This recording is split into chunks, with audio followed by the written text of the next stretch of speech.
Welcome to Dental Unscripted.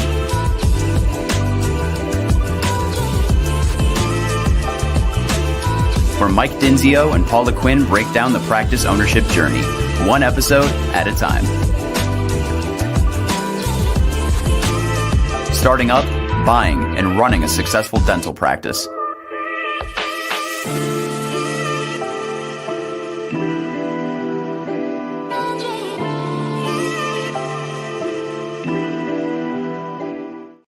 All right. Here we go. Another episode of Dental Unscripted. This is a special week as we are heading into Shark Week, Dental Shark Week. I haven't done a Shark Week in, I don't know, a year or so. I think we just skipped last year. But for those of you that are old school, that followed me many years, many moons ago, I did a Shark Week, and that week is essentially a week of fantastic interviews on one particular topic.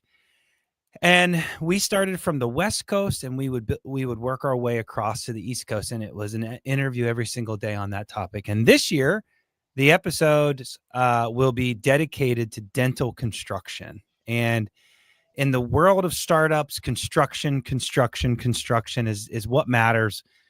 And it's the one thing that chews up about 70 to 80% of your total budget of a startup. So these folks, these experts in the industry, will have so much to give to you all throughout this week. I'm super excited about it. No shark suit this year. Maybe we put that back on for the last episode. I don't know, but Shark Week is here, and let's get the party started. If real quick, before we pivot into the episode and introduce the guest of today, I do want to remind you all, if you are listening to this on Startup Unscripted channel or the Dental Acquisition Unscripted channel, I need you to flip over to the Dental Unscripted channel. It's just Dental Unscripted. It's a turquoise and navy blue logo. We're consolidating the two programs into one. And if you guys have been following us, we're not only talking about startups and acquisitions, but we're also giving you a lot of amazing practice management episodes. So Paula and Stefani and the whole team over at Next Level have all kinds of practice management, good stuff. It's not just Mike Dinzio's show. Now it's Paula Quinn, Mike Dinzio. And for those of you that are getting to know Paula and the rest of the team, you're in for a treat. It's a special program. We love doing our podcast. So, all right, without further ado, Shark Week kicks off with one of my favorite friends, a guy that I respect a ton in the industry up here in the Pacific Northwest, as we are sitting here in the Seattle, Puget Sound area. And I have the pleasure to be speaking with Dustin Long with Big Sky Construction. And he's been wanting to do this program for so long. Buddy, welcome to the show. It's great to see you. Mike, you know what? This is really cool. You're right. We have been wanting to do this. I'm very excited to be on the podcast. And while you might be sitting in the Pacific Northwest, I'm actually sitting in Dallas, Texas. Okay. Because not only is Big Sky taking over the Pacific Northwest when it comes to dental builds, we are also now taking over Texas. Well, that makes sense, because if you're watching on YouTube, Dustin's got a big cowboy hat sitting on top of his head. For the record, Dustin wore cowboy hats before his company was in Texas. So this is all part of the Dustin Long Show. Dustin, that's huge news and super exciting for you, my friend. Thanks. It is. Thanks for breaking very exciting. that out. Tell us a little bit about Big Sky. I mean, I got to meet you, I don't know, 6 years ago, maybe 5 years. I don't know. At least. Yeah. No. Well, you know, Big Sky, there are two Big Skies. Big Sky Northwest, we've been building now dental offices for the last 10 years. We just hit our 10-year mark, which is fantastic. I know it's awesome. We've got a great team. We know how to do this. We walk our clients, and it's been a great experience. And so now it's really cool to come down to Texas and take over my family's business, Big Sky. It's been building here in DFW for over 40 years. And now we're going to be expanding our book of business here into dental as well. So, Big Sky, I like to share, first of all, we're not just a contractor. Uh-oh. As We're you getting know, deep already. We're getting deep with this conversation. we are. We can get deeper later if I'm getting too deep now. We are we're a partner to the client that assists them through not just construction but the entire process, which I know we'll be getting into more. But Big Sky, for today's purposes, for the listeners out there, we're the best dental builders in the Pacific Northwest, and now moving down to the South as well. And yeah, I think that's high level of who we are. Yeah. I'm gonna let you help us dig deeper. That's great, Dustin. I love kind of where your head's at right now. Guys, we don't prepare for this episode at all. It's totally unscripted, hence the title. So if it's choppy and raw and uncut, that's the way it's supposed to be. This is just two dudes talking. I happen to be in the studio, but the truth is there's so much stuff in Dustin's brain that I need to pull out for the program. And the goal here is just to educate you guys all on what you're all getting into as you pursue a startup, or even if it's an established doctor looking to relocate and build your dream office. We're starting to build our community of listeners, of practice owners, current practice owners. So it's not just startups, but in typical Shark Week fashion, let's start digging into some of the things that's in my mind, my brain, that I would love the audience to hear. And so the first thing that I just want to go to, Dustin, is, exactly where you were heading is how does a contractor partner with my clients, with dentists earlier on? And I'm going to preface that is like, look, everybody wants to talk to the client, talk to the doctor super early on. They're all kind of jockeying for position to try to gain the attention of the doctor, because there's a sale involved, and I'm doing air quotes, a sale. Yep. But part of my job as a consultant is just to kind of like, let's put all that other stuff kind of on hold, because the first thing we really need to do is we need to get a space. We need to negotiate that space. And I did a Shark Week, Real Estate Week years ago. But once we kind of get through the meat and potatoes of that space, now we need to begin due diligence on that space. And I think the contractor has a huge role to play in that due diligence process. Dustin, am I smoking something here, or am I on the right path? No, you're absolutely right. And the air quotes of people trying to get a position into the project, you've got your contractors who a client might have bid on the job. Yeah. Then you've got Big Sky. Our focal point early on is building the project on paper.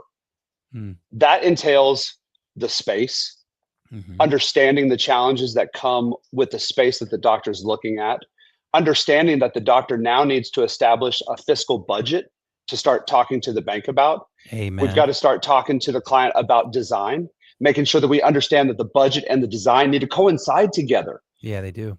Way too often when a client kind of steps out of the bounds of what we would consider to be norm, you end up getting a project that is designed with all their heart's content, their dreams, their thoughts, these ideas. And then all of a sudden it's like, oh man, we never thought about the budget during this process. Now we're 20, 30, 40% over budget. What do we do?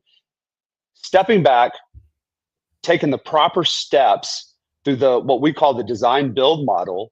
Yeah. We are working with the client, and just like Next Level, you're also there at part of the table, making sure, because we all have these special skill sets. We've got the knowledge. And so now we're taking this client from this conceptual idea of, I want to start a practice. Right. And it could take 6-9 months of building this project on paper before we're actually building it. It's funny that you say that, Dustin, because I had my admin track this just the other day. If you guys know Abby, shout out to Abby McCoy, the best assistant of all time. And I asked Abby, I'm like, look, go back 5 years and tell me how long from when a client signed a contract to work with me in Next Level to the time that they sign the lease.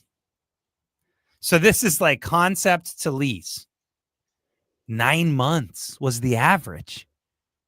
Isn't that crazy? So 9 months from the time that they're like, hey, I think I want to do a startup to the time that they sign the lease, which, folks, to give you a timeline, by the time you sign the lease, you need the contractor on your team signed, committed, ready to go. You need the equipment reps ready to roll. You need the architects, space planners, if they're involved, ready to roll.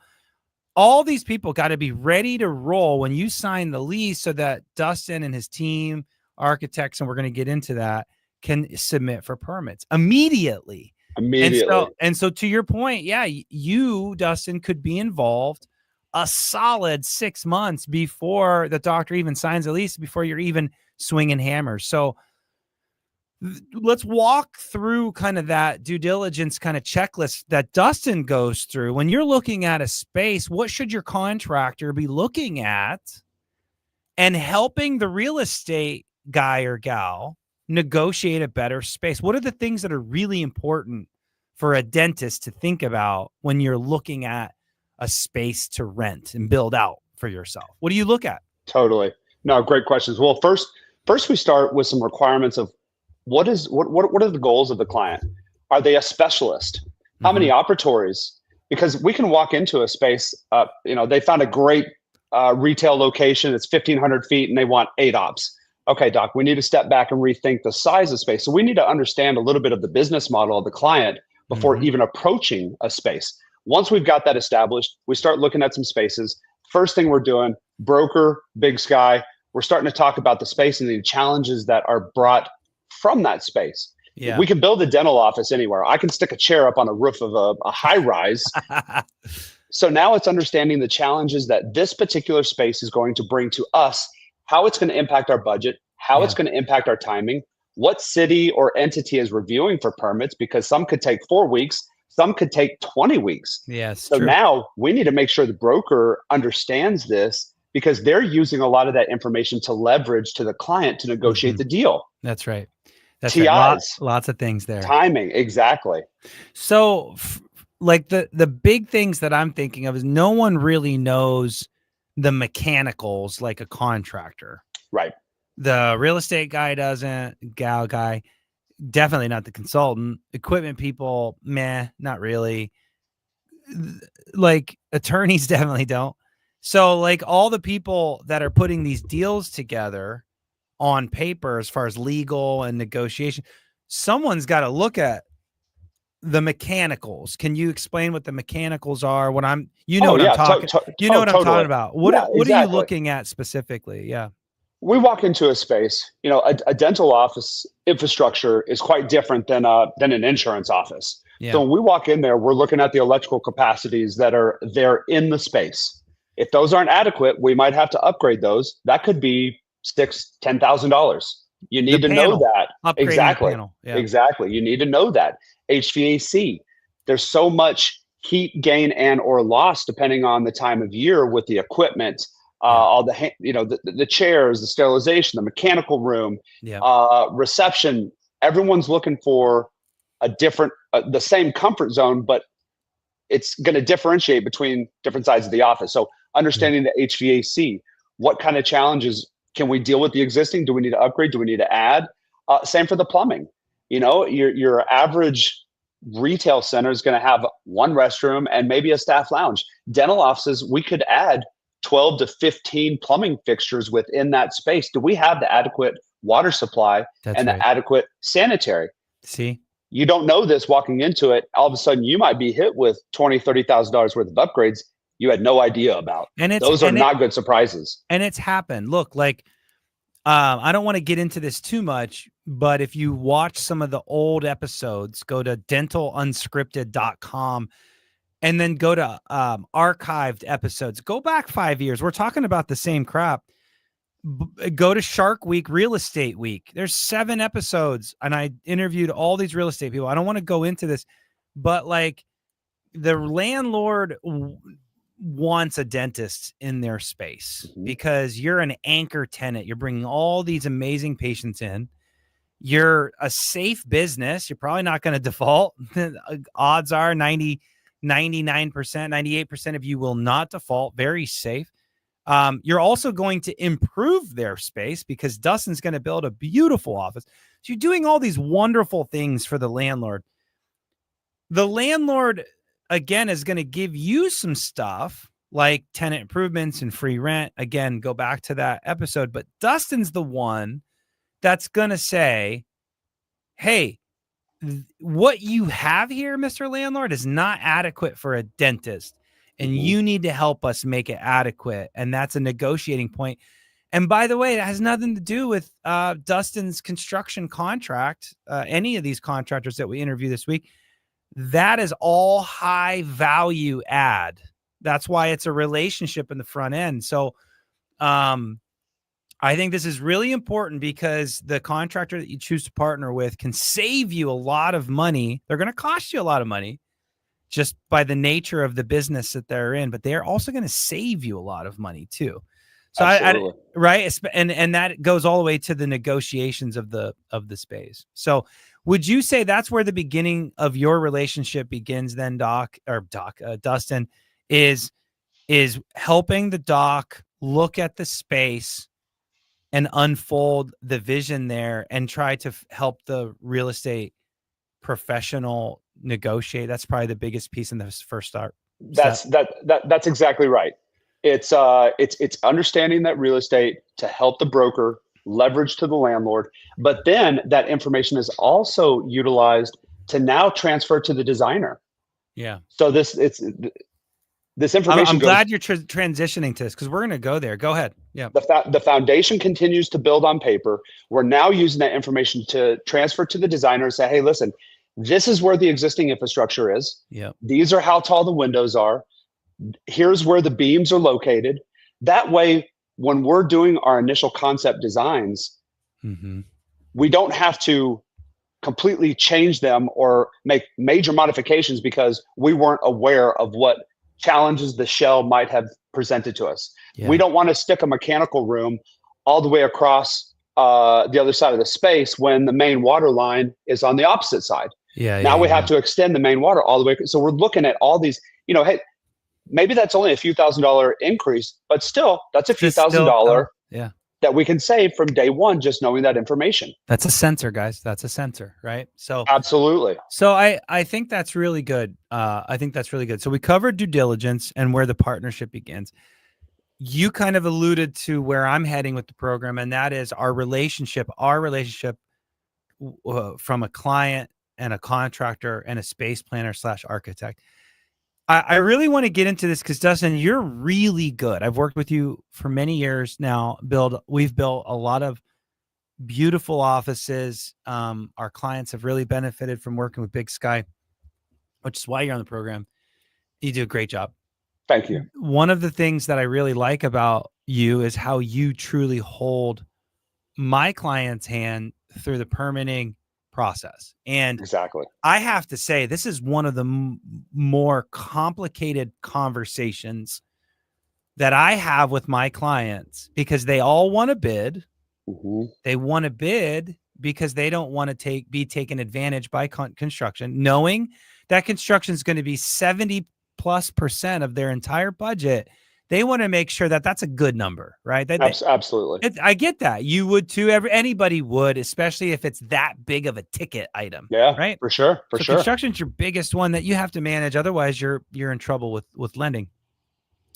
But at the same time, we need your help so much to get to through the planning. So I would love for you to just describe the process, whether it's you by yourself or you in partnership with somebody, and how you get a client from concept floor plan.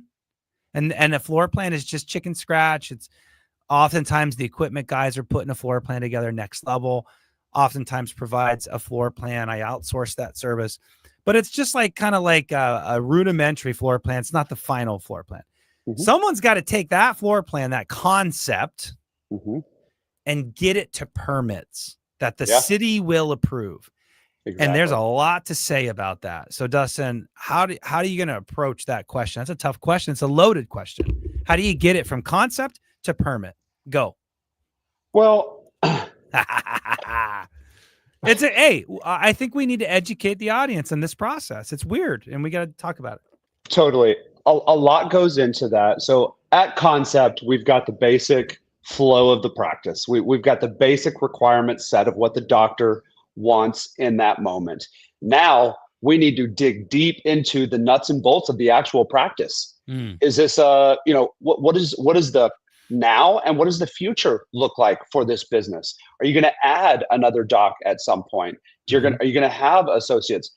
What's the hygiene versus restorative? Or if you're a specialist, what does that look like? Yeah. Then we start talking about equipment needs as well. Right. Delivery units. Are they at the 12? Are they at the chair? X-rays, TVs on the ceiling. Are you educating and wanting entertainment for patients while in a restorative case? All these questions go into finalizing the details of that practice. That's right. Now, once we've got that, then we have to understand, okay, what is the city now going to be looking for from us to approve a permit? I love it. So there's this kind of like step one, step two. There's like, what do you need to do what you're trying to do? Right. Mm-hmm. And then there's, what does the city need? Correct. And every city is different. That's the complexity of this freaking conversation. Is I might have a client in Tallahassee, and a client in Tacoma, Washington, and a client in the East Bay, California. Mm-hmm. And my answer is not the same for all of them, because I don't know what Tacoma is going to say compared to Tallahassee, compared to East Bay. Right. Because all those cities are different. So Dustin, help us out with the city, and do we need partners? It's an option to get a partner involved, but do we need partners, and how does that work with contractors and all that? Well, Mike, I'm a step back, just one step real quick. Beautiful. In my design build model, I've had the conversation with the client that says, listen, I understand this idea. We are the biggest part of the budget. 6 to 9 months of my upfront time is going to be given to you for free, regardless of whether you use Big Sky or not, just because that's who we are. And I want my knowledge given to every client to set them up for success. That's right. That's part of that due diligence that we talked about earlier. Yep. It is. Now, there is a point, though, where I tell the doc, okay, listen, give me the benefit of the doubt. Let me get you all the way through this process. Mm-hmm. Let me get you to the budgeting stage. Once I budgeted, if I'm hitting your budget, let's keep going, because that next step, you're right. If we get into permits and they're not design building this practice, you do have to bring in outside partners that are going to cost a lot more, going to take quite a bit more time, and they're going to design and engineer systems that the city will approve, but traditionally are way over engineered than what is actually needed. We're the dental specialist. We design, build in-house engineers. We know exactly what is needed. Yes. I love that you said that. So you're using this word called design build. Yes. And from plans to permit, and this topic, this is very important. You've got two paths. You got one path to get an architect, like Dustin said, space planner / architect, to drive it from plans, floor plan, basic rudimentary basic plans, to permitting without the contractor. Right. And then the contractor will pick it up from there and bid it. Or another route is design build. And he used the word design build. And that's a very important thing, because some contractors don't need architects and too much help from space planners. And they can take it from that floor plan all the way into permitting. And there are some benefits to design build. So let's talk about that. Staying within this plans to permit topic, let's talk about design build. So what are the benefits? I know them. I want you to say it. Yeah, absolutely. What are the benefits? You said it fast. I want you to slow down and describe what you mean there, of design build. Totally. where the builder takes you from floor plan to permit. Go ahead. Yes. The design build model is a collaboration of the contractor. They're still a designer, whether they're in-house or a separate vendor, Yep. and the client. We are building this project on paper together, making sure that the needs and requirements plus the budget are all hit prior to submitting for permit. We are giving the city exactly what is needed in order to approve this dental office. Beautiful. Now, what that does is it's saving you time, because in the other model where you have an architect and engineers, the engineers, I can 100% guarantee to you, are over engineering because they're not building. Yeah, exactly. They're not building these systems or warranting these systems. So they're going to over engineer to make sure that they're meeting the need, but traditionally they're way more. Contractors stepping in after all these systems are built. Or designed, not built, designed. Designed, excuse me, yes. Over budget, we're now having to value engineer. Yeah. The mental enjoyment of the experience is going down because now the client's looking at, what do I cut? How do I delete? And you're usually the bad guy. The contractor's usually the bad guy. Exactly. Let's take a step back. So I like what you're saying. And do I think having an architect involved is a terrible idea? The answer is no. And I think even Dustin will say it's a no also. However, this design build model is you're truly partnering with the contractor, and they're trying to be as fast as possible to get you into permits with budget in mind. Yes. And the reason I say that that's really cool, because I was an ex-banker. You all know that if you've been following the program for a while. I was an ex-banker. And I'm going to tell you right now, this is a true story. I'm not exaggerating. I tend to sometimes exaggerate to prove a point. I am not on this comment. In all the years that I have worked as a lender and a consultant, not one architect would call me on one of my clients' projects as a banker and consultant and ask what the budget was. They never asked me. So an architect sometimes not sometimes, pretty much just designs it and build and gets it prepared for the city, which is very important. But they're just kind of designing it. And then we throw it at the contractor. This is the bid route. We're not talking about design build, the bid route. And we throw it to the contractor and say, hey, we just designed this thing. Can you quote it? And no one up to that point has even discussed budget yet. And the funny thing is the very first thing that the designers, architects say to my client is get a Pinterest account and start giving me your ideas. Well, what do you think everybody's interested in Pinterest? It's the nicest stuff. It's most beautiful finishes. And that's what they're pinning and sending it to the architect. And the architect's creating that and then giving it to Dustin, and more than 50% of the time, the budget is blown. And then we have to go backwards. And that's exactly what Dustin was saying is it's not a very pleasant experience when you tell me, the client, hey, you can have this beautiful office. Let's design it and have the contractor bid it. And then all the contractors come in way overpriced.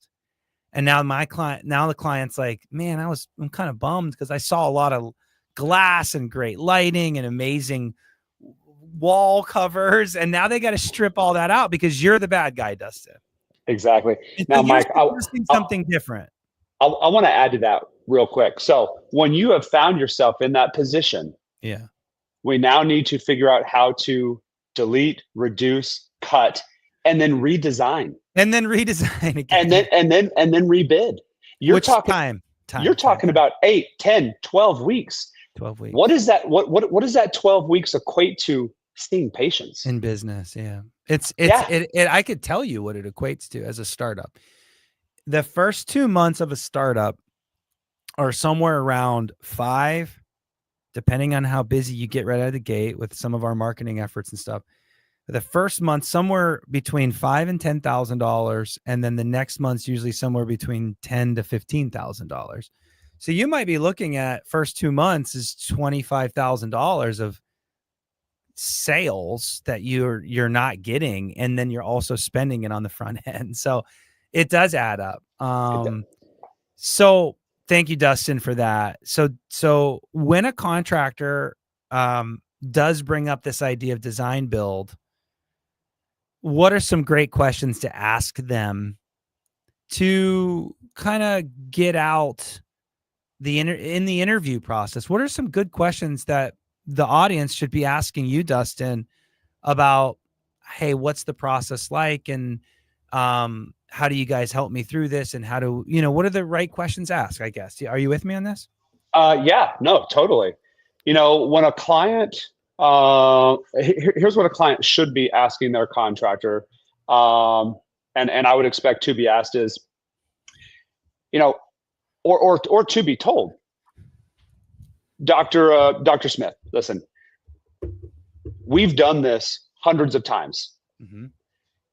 Not only, and this is a big point that I want to press upon is, a lot of contractors are going to tell you there's 3 things in the industry you can have, but you can only get 2 of the 3. It's price, it's schedule, it's quality. Pick 2 of the 3. With Big Sky and with your contractor, you should actually be getting all 3, but a 4th. You should get the competitive pricing. You should get the quality work. You should get within schedule, and you should get the experience. That is one of the biggest parts of the design build is the experience for the client. They should not be stressing out on a day-to-day basis while seeing patients. How am I going to get this built? How am I going to get it paid? How am I going to get it done? They need a team like Next Level and Big Sky that is working behind the scenes, getting this done for them, and letting them enjoy this experience as much or little as they want to. So a couple questions should be, listen, are you coordinating everything for me? Absolutely. The contractor. Hey, yes. Are you coordinating this? Yeah, exactly. How much engagement do you need of me during this process? Throughout the process. Do you have all the resources necessary to make this happen? A lot of contractors don't know the next levels. They don't know the IT and tech reps. They don't know the best equipment reps out there. They don't know the best designers. There's designers out there giving startups a $50,000 proposal, and they're thinking that's the norm. It's not the norm. That's not the norm. Making sure that your general contractor has the resources to design build your project. Yeah. Because design build might not be that Big Sky is handling all of that stuff to get you from floor plan to permitting, but they're going to partner with folks to make it happen, is what you're saying. Exactly. They'll either have it in-house or not, and that's okay. Exactly. Yes. Okay. That's great. All right. That's awesome. The last question that a client and most critical question is, how are you going to hit my budget? Yes. Let me show you. Yes. That's a critical one. Yeah. I often find to put an end cap on the question is timelines. Dude, sometimes I get contractors on my projects and the projects just keep going and going and going. And they give me a date. I even send you texts all the time. I'm like, hey, when is the ETA to open? Like, I'm always asking, like, what's the open date? Because a startup and established practices too, they really need to know that date, because then that's when the marketing launches. They need to hire their team. All of this expensive stuff needs to get deployed. Right. And if you're not open and we got to push everything back a week, that's a whole week of payroll that I didn't want to have. So having your contractor dialed on timelines is so important. And give us some, I always heard, debunk it or agree with it, that on average, by the time drywall gets completed, how far out are you from opening day? Typically. From opening day, well, we're about 6 weeks from finishing getting final occupancy, and we're about 8 weeks from seeing patients. Okay, 6 to 8 weeks. I've always said Yes. 6. Okay, perfect. Yep. Yeah. And I liked your response for the one that we're building together right now in Renton. Mike asked me, "Hey, what's our ETA on opening date?" I gave him the date. He thought I was full of shit. He was like, "No way, it's going to take you way longer than that." I was like, "No, Yep. we're halfway there." You guys are fast. You guys are fast, and that matters. Another question is on average, great question to ask your contractor. On average, how quickly could you build out this office? On average, your typical startup, we will be ready for equipment after 12 weeks. We say 14 weeks until you're ready to see your first patient. 12 to build, 2 to equip, stock, supply, start seeing your first patient. I'll ask that question the rest of this week. So your answer on record is how many weeks from start to finish? If you had permit in hand, 14 weeks. 14 weeks is Dustin Long and Big Sky's answer. I like it. We'll ask that question the whole week. My portion, 12. A lot of contractors won't give you the added time at the very end to move and equip. Got it. Yes. Well, then let's land this bird. It's been a great conversation. It's exactly what I wanted to get out of it. The last question I'll say is why so you're in Texas and you're also in Seattle and Puget Sound.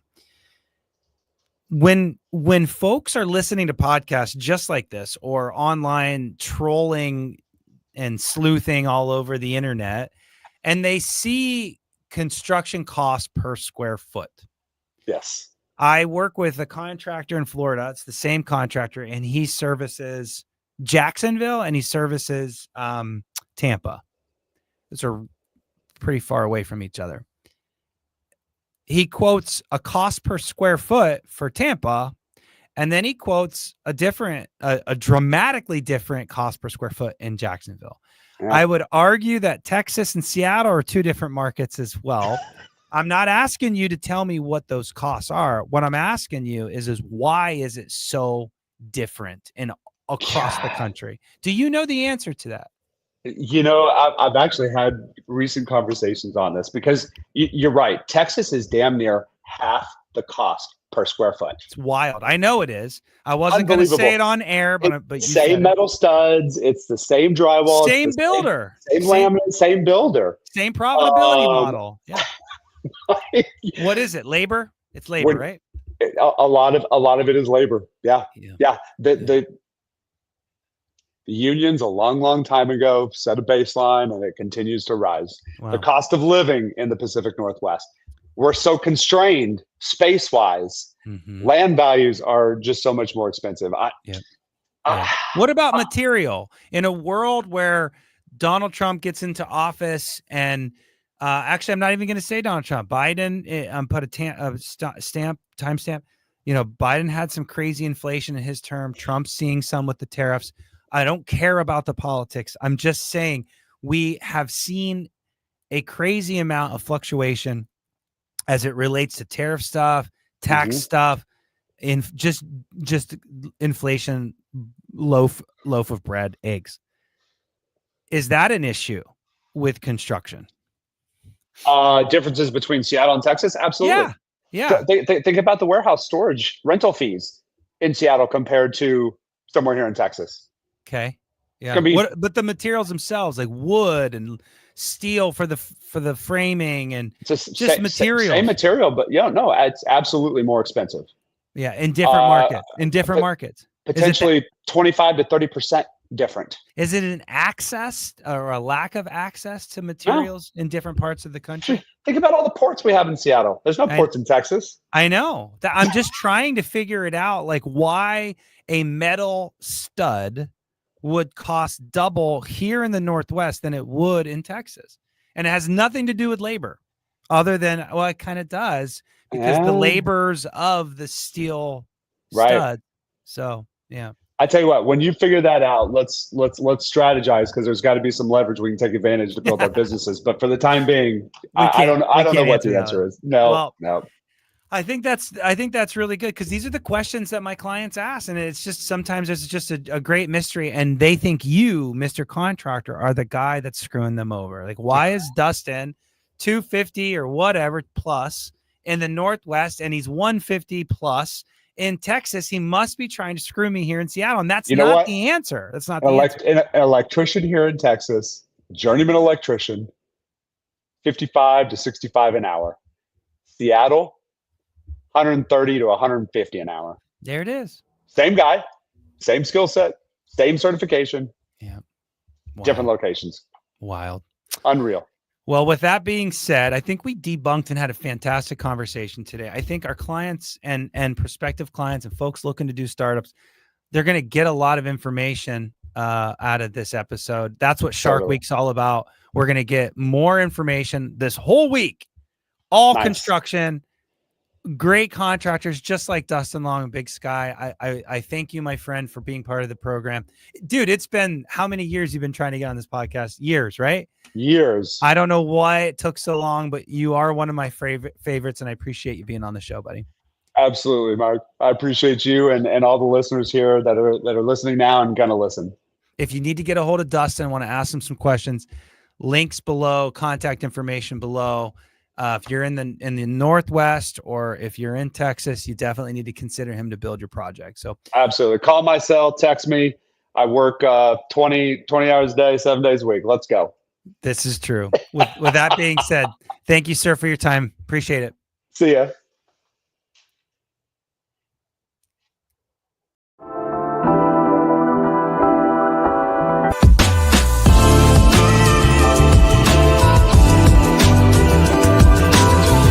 Thanks for listening. Let us know how you like the show. Rate us on Apple and Spotify.